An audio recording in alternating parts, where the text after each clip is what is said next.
What's up, guys? Welcome to another episode of Invest Iowa. Today, I'm excited. I'm going to learn about novations and what that looks like. That's it. That's all we're going to learn today, but we're going to learn it from the master and from somebody who's doing it every single day. That's what you do for a living, right? That's most of your processes are novation and wholesaling. Yeah. Man, Yeah. that's Almost insane. all my deals are novation. We do some wholesale, but we sign them all up like a novation deal so we can put them on the MLS basically. So at the end of this video, we'll kind of like give a good description of every step that you need to take from his perspective in order to do a novation deal. But man, so excited to have you here. Looking forward to learning from you. Thank you so much for coming to the podcast. Hey, my pleasure, man. My pleasure. Happy to be here. Dude, all right. How can we get started? Give me a little background of who you are as a person and how did you get into real estate? So I grew up in Phoenix. I always kind of had an inclination to sales and communication, but did a bunch of things, restaurant jobs. I worked in a recording studio for several years, got into sales, actually selling Kirby vacuums when I was at like a low point in my life. Did that for 9 years and had my own office for that, ran teams, really took that. I had a good opportunity there. And I basically took that as far as I wanted to go. The hours were tough. There's a lot of traveling, and I knew it just wasn't what I wanted.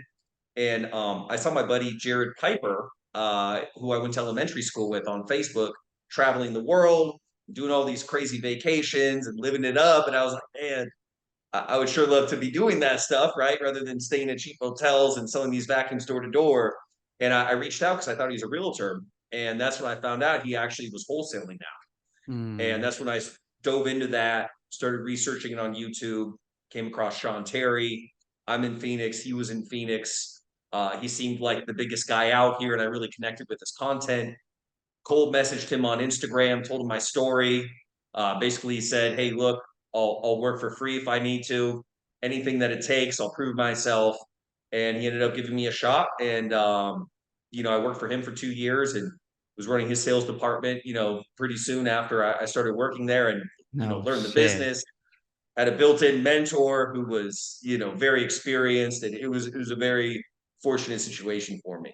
So you're So the definition of what to do, because a lot of people like, why should I start? And most millionaires are going to tell you, go find somebody that's doing what you're doing and just see if he can mentor you, right? That's literally the definition of what you did. That's awesome. I feel like you skipped at least 10 years of a learning curve that you just packed all in 2 years because you had this dude with so much commitment into you. Sales it was department. So you were running the entire operation of everything that was related to sales for him.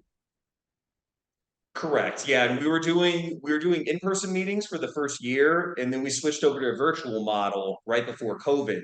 And then we did a year of all virtual, all over the phone, nationwide, PPC, a couple other marketing channels. But yeah, like I recommend, like people reach out to me all the time and ask like how do they get in the business? I think for the vast majority of people, working for someone else that's experienced, active, and successful is going to be a massive quantum leap. Because like looking back now, now that I am doing my own thing and have been for a while, even with all my sales experience and stuff, there was so much stuff I didn't know what I didn't know.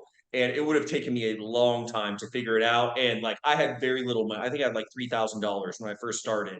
And there's no like I would have wrecked before I would have made the money. Like, I it's working with people that are experienced is mutually beneficial for everybody. And that's what I recommend. Unless you've already ran businesses, you have plenty of money, then maybe, just getting some mentorship might be a better fit, right? But like for me, like, yeah, it was a great decision.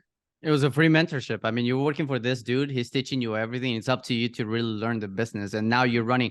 Now you're running. How long did it take you from the first interaction you have with him, in which you said, yes, I want to do this full time, to actually start running your own business? Um, so it took me about, I want to say like a month and a half, 2 months from me first messaging him to even getting hired. So there was a lot of follow up and everything like that. I worked for him for 2 years, and then I went out on my own for probably about 7 months. And I ended up going back and working for someone else. Like even then, I wasn't ready because like for myself, I wouldn't work as hard as when I was trying to impress somebody else. Right. That's one thing I found out about myself. It was the Yeah. same thing in Kirby. Right. When I was working for my boss, it was easy for me to want to be number one, to want to be the best in the office and everything. But when I did it on my own, I had trouble with that discipline of keeping that intensity up because like I knew I was making more money per deal, and you know what I mean. You're Just working slack. so hard, you're ready to make it and be the CEO, and like you know what I mean. Stop Yeah. working is hard, but it doesn't work that way. Um, so Guilty yeah, of that. and then I ended up going back and working for someone else. I worked for Corey Geary for about 9 months, which ended up being a huge blessing because that's where I learned novations, and that's completely changed the trajectory of my business and my life really. Okay. So I think for the general, like the majority of people don't really understand, they see innovations, they see sub tools, they see wraps, they see all these strategies, and it all starts with wholesaling. Wholesaling is in general the do it all, right? For now, for Novation, can you walk me through what it is, how you get a Novation, what type of contracts do you need? Basically, your one-on-one guide. Sure. So novations are very, very similar to wholesale. The marketing's exactly the same. The sales process, the first 90% of it is the same way that I would use for a wholesale deal. The only difference is at the end, if we're going to be doing a third party sale on market, we basically present all that information to them that we're going to be working with a third party. We've got a very effective way of doing all that. Like there's a whole process that I lay out this like copy paste because that is one of the tricky parts is converting these. But I've got a great process for that. They signed a purchase agreement. They signed what's called an attorney in fact, which gives us the authorization to hire an agent and list it if we want. And then they also signed what's called a novation and indemnification agreement. And that's what outlines if we have a third party buyer that they're going to sign the buyer's offer, we're going to make the difference between the amount we promised them and then the amount we negotiated with the buyer. And the seller's fully aware of the situation, they're on board with it. We get to keep the difference. Essentially, they get a hands off experience where we just deliver the result and do all the work and they get to sit back and they can make much more money than they would selling it to someone who's going to wholesale it off market. Right. So the main Okay. difference is too, you're not selling to fix and flippers unless it's, as is house. You can sell to a retail buyer, to like a family that doesn't need to make any money. They're just looking for a place to live. And that's where the premium comes in place. This is wow, this is brilliant, dude. how long how long has this been around? So people have been doing this for over a decade, but there hasn't been much promoting of it Mhm. until recently. I would say within the last 3 years is when it really started coming out. And there's a couple people teaching it, and there's different processes to pulling these types of deals off. There's different types of paperwork. There's different methods that people use. Some people do a bunch of work to the house. People like me, I try to do minimal work, if none at all. Like a lot of them, we don't do any work. But on the ones we do work, normally we spend less than a few $1,000s, normally less than five. But there'll be other things like we'll help the sellers move, like anything we can do to make the seller's life easier and solve their problems, we'll spend money up front for that because we understand that's why they selected us in the first place. They're looking for like a easy process where someone can hold their hand and do the majority of the work. Okay, I see what you're saying. So pretty much if a house is, it needs some reparations, and then your wholesale dealer will probably need to get, let's say, on 100K house, right? They'll probably need to get into the house at 70K. You'll come and say, I'll give you 110 because I know that when I list it on the market, I'll get 130, and then I'll make that difference. Just a quick example. Is that kind of where Yeah, it's going? yeah, roughly, right? So normally like in a wholesale deal in most markets, you can sell the deal for maybe 60 to 70 cents on the dollar, depending on how much work is needed and, the price point, right? Now on this, we can sell them for 90 to 95% of as is value. We still sell them at a slight discount so they move quick. But we can offer them, 70, 80%. Like, of course, we're trying to get the biggest margins possible, but we don't have to be at 40 cents on the dollar like a lot of wholesalers, have to be in a lot of markets. So yeah, as long as there's margin where they'll take a discount, I normally recommend people try to make at least 30K on every deal just to give you enough margin to make sure if you make a mistake or your numbers are off, that the deal will still get done. And if there's any repairs or anything that comes up, you want to be at least making 30K. But there's people that make 100, 200 on deals. It just kind of depends on the price point. Like at a higher Okay, price point, there's more room for margin. it just comes to my mind, dude. So you're not buying the house, you're not closing on the home, right? Correct. What type of cash on cash return are we looking at? It's infinite. It's infinite. That's insane. What are we talking about by infinite? I mean, like, so, okay, so the lead, I get all my leads off my Instagram page, right? So at Novation King, I do live calls almost every day, put out tons of value, free content, real calls, all that. And people send me deals to work on because they hear about Novation. They haven't done one themselves. They're like, hey, maybe I'll link up with this guy. It looks like he does a lot of them. So the lead comes in. I mean, unless we have to pay for them to move or we have to do some minor repairs to the house, there's literally $0 in on the whole deal. And you take it front to back and you can make 50, 60, $70,000 on these deals. Mm. So Well, that's insane. Of course, because like, I mean, I would only imagine on your basic wholesale deal that I have experience with, you'll be at a 30 or 40% cash on cash return because you don't have to close on the house. That's just such a huge point. What about the contracts? What type of contracts are you setting up in place? Okay, no, even before that, what type of conversations do you have with the sellers?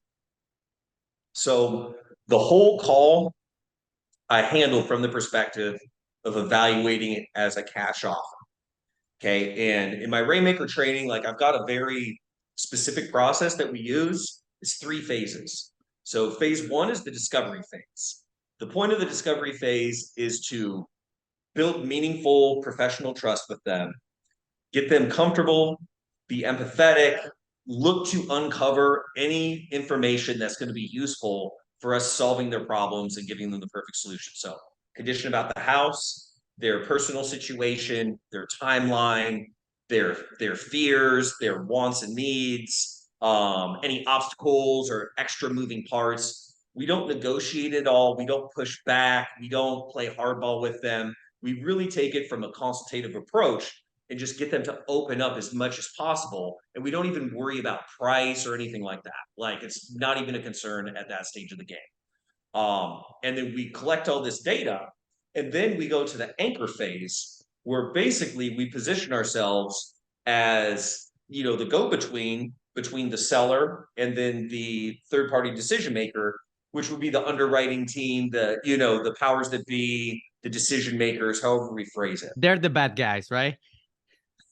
Well, they're the ones that, right, they have to make the realistic calls, right? And they have to go off of the data and they have to go off of what makes business sense. Mhm. So, what we do is we position ourselves in the middle as we go through lower comps. We start talking about repairs and what, profit margins, and we just start talking numbers and data. And we position it in a way where we have the seller negotiating with us, trying to get us to come up from the low anchors. We don't name prices with them. We don't go back and forth. If anything, we give them low tentative ranges on where we think the underwriting team may be. And what it allows for is it allows the seller to slowly come over to our way of thinking without being proven wrong, without losing face. And they understand because a lot of them have already talked to other wholesalers and cash buyers. They understand that their number may not be achievable and it may not be realistic.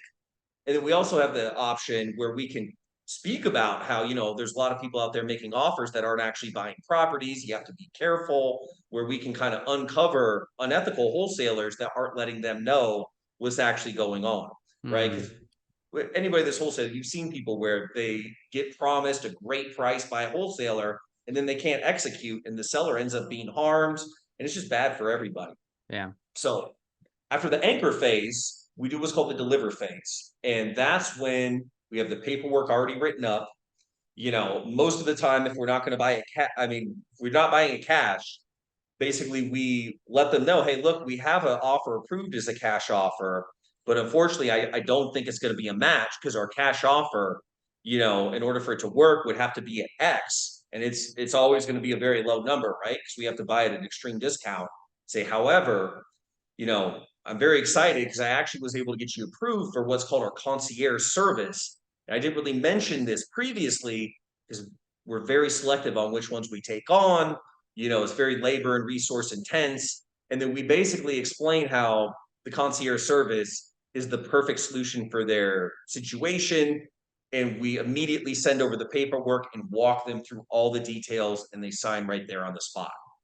So from the point when they first hear about Novation to when the contract is signed is normally about a 30-minute window of us going through all the paperwork in detail. That way there's no confusion. They don't have to think about it. They don't have to ask every once in a while people will want to consult an attorney, but we all know most of the time that's just a stall because someone's unsure, unready, Yeah. right? Because very few people actually go and like hire an attorney like to look it over. Yeah. And we all know people sign contracts all the time without even reading them. So it's very important that we go through everything so they understand the process. They're on board, they're okay with it. And that way, too, we don't have to play policeman later. Because if someone signs the contract and they don't understand it and you didn't explain it to them, they're going to be resentful when you hold them to the terms. They're going to feel like you got Right. over on them, Yeah. right? Yeah. So it's very important that they understand everything, because the key to this, people ask me all the time, well, don't they get mad when you guys make all this money? And I say no, because I explain to them very clearly and they have the clear expectations of what's going on. I do everything that I say that I'm going to do. And then I also go above and beyond to be a good human to them, to help them with any little things, with any big things. I always get back to them. I keep the lines of communication open. They know I genuinely care about their situation and I'm not going to leave them high and dry on anything. Some of these people, they're in a bad situation where they really need someone that has a good heart, that actually cares, because that if someone doesn't help them, a lot of times they're going to lose the house. There's all sorts of problems you run into. There's So some it's very sort of gratifying. Yeah, there's some sort of commitment that you need to have with some of these sellers because they're in a bad spot, right? And you can't just screw them over because you're in the long Yeah, term for the game, and your name will start getting scratches on it the more that you affect people with your transactions and with your business decisions. And that's something that not only goes for you but for any wholesaler. So that is true. absolutely right. What type of struggles do you see coming across with novations? One of the first things that was coming to my mind is uh I was wondering if you're doing novations on a local matter, or are you taking novations to a state or even US concept, and how would you do that? So I do novations locally, and I also do them nationwide. So I've Wow. done them in pretty close to every state, if I look back far enough. So yes, here's the thing about nationwide.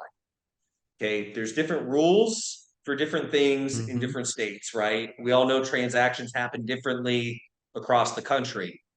The key to being able to navigate that is having a process to locate, motivate, and hire the best realtors in each market. Because if you have a high performing realtor, it's a quantum leap where you skip all that. They know all the paperwork, they know the market, they have their own network. So I leverage high performing elite realtors in markets across the country, and that makes it super easy. So you need to know how to find the great realtors and how to talk to them and how to get them on board. And then you also need a network of title companies or one title company to be able to pull these deals off because the majority of title companies cannot. So I have Hmm. one national title company I work with. There's also a transaction coordination company that I work with that has their own network. So those are the two pieces of the puzzle. Okay, so the connections, they just get it done. Okay. Title company, I thought I was huge. And then realtors. What about on the building and renovation phase? So I try to avoid that as much as I can, but sometimes there will be a juicy deal that it will need work, right? In order to pass inspection, but the return on investment is high enough to make it worth it. Uh, I lean on the realtor for that too. So that's one of the things that I make sure if I know there's a chance that the property may need work. During my interview with the realtors, I asked them, hey, do you work with investors? Do you have connections with contractors and crews and vendors? And I just listen to their response and how confident they are about it. And I'll select the realtor that's going to make my life easy. You know what I mean? But I've been very fortunate. Like the realtors I've had a chance to work with, especially recently, are amazing. Like they do almost everything. Like they present me with the decisions. I get their opinion on it. I'll talk to my partner if I have a partner on it, and then we'll make the final call, and then they'll go and make it happen. So it's like an employee you don't have to train, that only gets paid when the deal gets done, that has years of experience. Like it's a no-brainer. Like the flat fee listing, I tried that. We did that for a while, and I hear a lot of people preaching that. I guarantee you're going to hear people changing their tune on that after they do that for long enough. They'll see like it's so much easier to scale.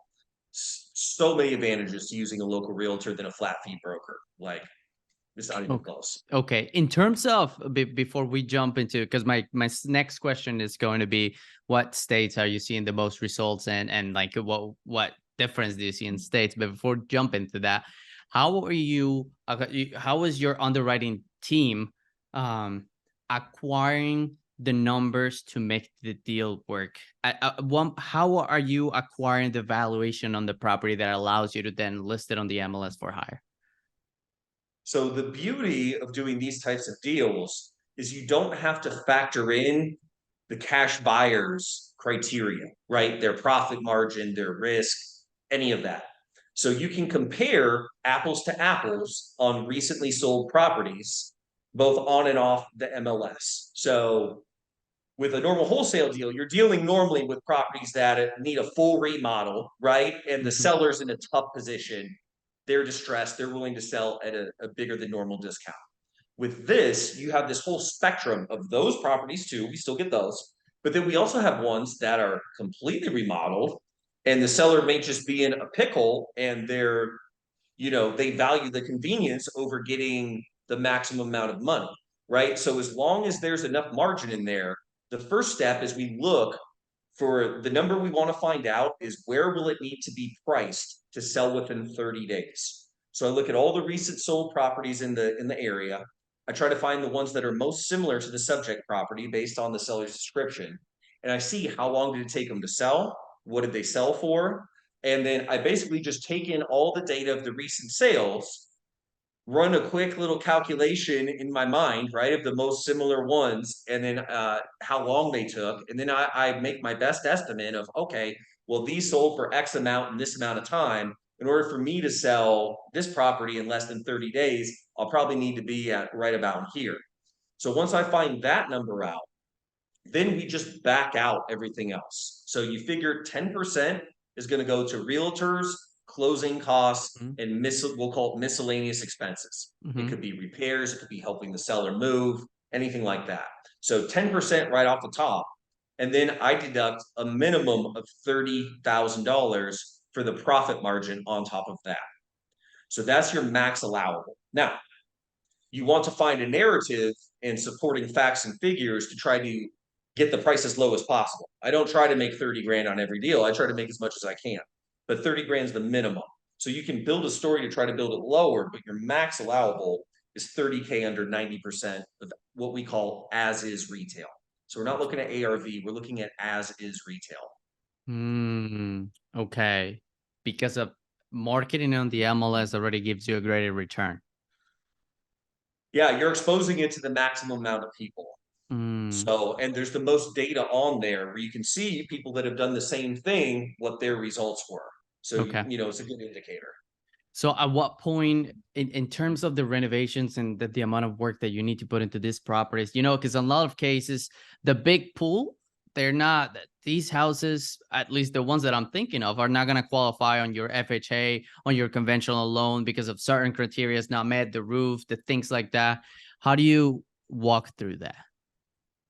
So if the property we know isn't going to qualify and it needs significant work, by significant, I mean more than a few $1,000s, we'll sell it on the market cash only as is. There's people out there that go and do the work. I'm just not one of those people. Okay. I like quick, I like easy. I'm a hammer looking for nails, right? So if I come across a deal that needs a lot of work, I might wholesale that off to someone that wants to do that. But I Mm, don't I don't want a bunch of fix and flips going. I got enough going on already. Now the ones that, let's say, maybe here's the situation where we would do work. Okay, it's a hoarder house, it's a messy house, right? They're moving out anyways. So do we want to wait until after we find the buyer to help them move all their stuff out? Or is it better to just get that done right away if we know that it's a viable deal? Of course, the house is going to show better without all their stuff there. So that would be a situation where, okay, we'll get a pod, we'll hire some movers, we'll have the seller help out if they're able to, get all that stuff out of there. Sometimes too, like we'll cut the grass. Um, mm, what are some other minor things? Like just like the minor cosmetic stuff. Like there's been some houses where we put floors in and stuff. That's normally working with a partner. Like that's normally a little bit deeper than I want to dig. But if I have a partner I'm working with, they have local people, they're willing to put up the money. I'm like, hey, why not? You know what I mean? But that's really the type of work that we do. And then the other situation is going to be a house that we didn't think had any major repairs, but we find the buyer, it goes through inspection and appraisal, and then the loan lender comes back and say, "Hey, look, you need to fix this, this, and this in order for us to close." We already know what our profit's going to be, right? So then we can determine, okay, is this still worth it for us to stay in here? And normally it is, right? But we can negotiate a credit or a concession for like conventional loans a lot of times. But sometimes the lender, we actually have to do the repairs for it to close. And then we just make the decision, is this a worthwhile risk? And it almost always is. I mean, unless if it's some crazy thing where if it's 40, 50 grand, I mean, unless we're making 100, I ain't putting up the money. You know what I mean? But if it's something like 10, 15, then yeah. And everybody has their own risk tolerance. You know what I mean? But I recommend for most people, if you keep it wholesaling and selling the contracts, it's going to be a much less complicated business because there's a lot of deals out there like that where you don't have to do all the work. okay. I think I finally catch up to what you were saying. The first thing that comes to mind for me doing an ovation is you actually doing the flip, you're doing that flip up front, and then you're marketing that to the MLS. And that is not always the case. You don't need to do all of those things. Maybe just cutting the grass and making the property look better, helping the seller move, which is part of the customer service, already could be considered as a wow. Okay. This is some other level shit. You will not Gets get more this anywhere interesting, else. right? A lot more interesting. Yeah, because you're not as committed into the property. You don't have as much. I mean, $3,000 maybe for moving and painting and grass, but those are things that are not gonna break your bank, like changing the roof or things like that. That's where I was in my mind trying to figure out how does this make sense. But now it's just like, wow, you Yeah. and pretty much everything that you just mentioned, like cutting the grass and doing things like that, those are things that even realtors get told to do to go above and beyond. The problem is that they don't get compensated for that, but you are. And people need that, but realtors are not capable of doing that because they don't see the value in it. And everything a realtor does is just work for that commission, which, Well, when I say I cut the grass and all that, it's really the realtor handles all that, right? So mm, like the really right. good realtors, they do it all. But that's why they say like, what is it, like 20% of the realtors make 80% of the commissions? You know what I mean? Like in every market, there will be a handful of really competent elite realtors. And those are always the ones I try to find, the ones that go above and beyond. They see your value. You're essentially handing them a deal on a silver platter and saying, hey, look, I want to sell this in 30 days or less, and I'm realistic on the price. You know what I mean? Like, Yeah. You'd be surprised. Like some realtors don't see the value in that, but the ones that, most of them do, and the really good ones, we form long lasting relationships with them. Like, The we do multiple unicorns. deals. Yeah. Exactly.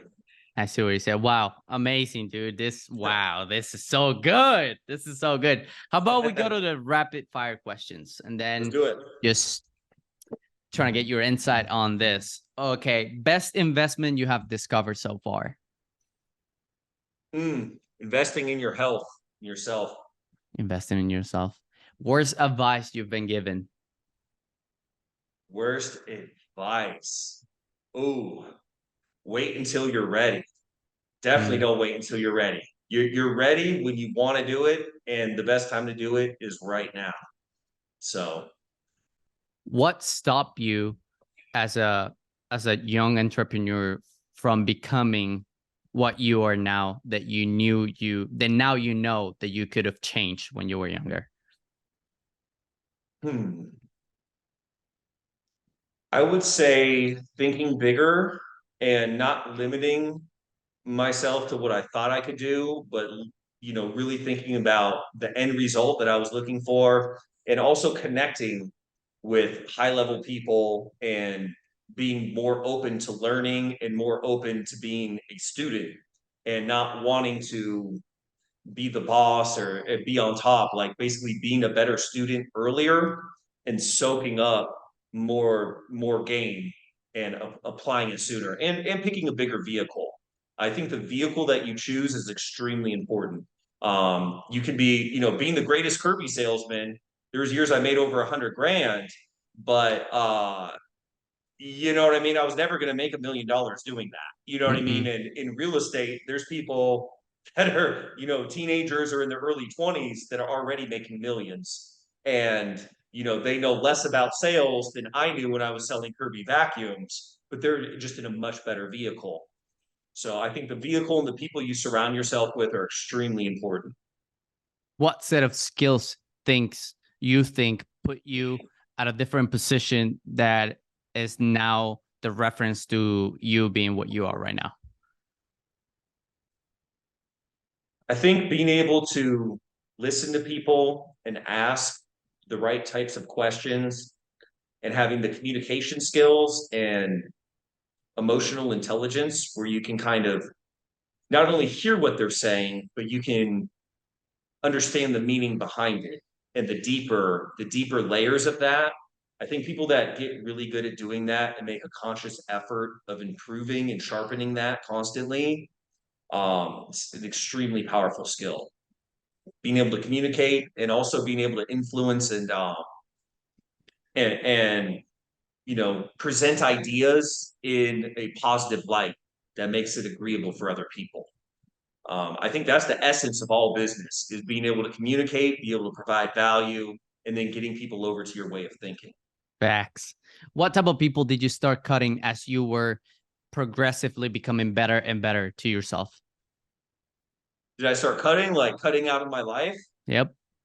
Um, so I wouldn't say, honestly, I haven't really cut people out of my life, but I try to spend as much time doing something that's productive into building me into my ideal self as possible. I try to have very little wasted time. So I either want to be doing something that's has to do with physical fitness and getting, my health and my body looking its best. I want to be hanging out with my family and loving on my kids and, chilling with my wife, my best friend, you know what I mean? Yeah. And doing that because relationships and love are an important thing of having a meaningful life. And I want to provide value to as many people on the biggest scale possible, both in my business and my coaching and my mentorship, and just make a positive impact and, leave my small mark on the world while I'm here. So basically, anyone that fits into those categories, Welcome. comes into my life, right? But I mean, once you're married and you have children, like the notion of having just like male friends that you just hang out with and play video games or beers or whatever with, like for me, like you have to be in alignment with where I'm going, right? In order for us to for me to take myself away from my kids, away from my wife, away from my business. I don't really kick it with people, but in that sense, unless if we're going the same place, then when we hang out, look, we're going to share ideas, right? We're going to help each other. We're going to have connections that can move each other forward and share knowledge and what we've learned and experienced and everything like that. I love that. But yeah, I've been fortunate. I've had good people in my life for quite some time, and I have new people coming in all the time. Yeah. And so yeah, I don't really think about cutting people off because I'm so into what I'm doing. Is you're Yep. not part of one of those things, you're just not going to see me. Yeah. That fair. That's a fair response. That's all I got. That's all I got for rapid questions. Cool. One last question is from the bottom of your heart. How old are you, Richard? I'm about to be 39 in August. You're about to be 39. Okay. What would you tell yourself, your younger self, if you had an opportunity to speak with them? I would say get into real estate, start wholesaling, and believe in yourself and don't give up, and you're gonna make it. Pretty straightforward, man. I think you I know. text them that. It's a short answer, man. You can text them that. Right. I'm a man of few words sometimes. Short and sweet. That's what we like it.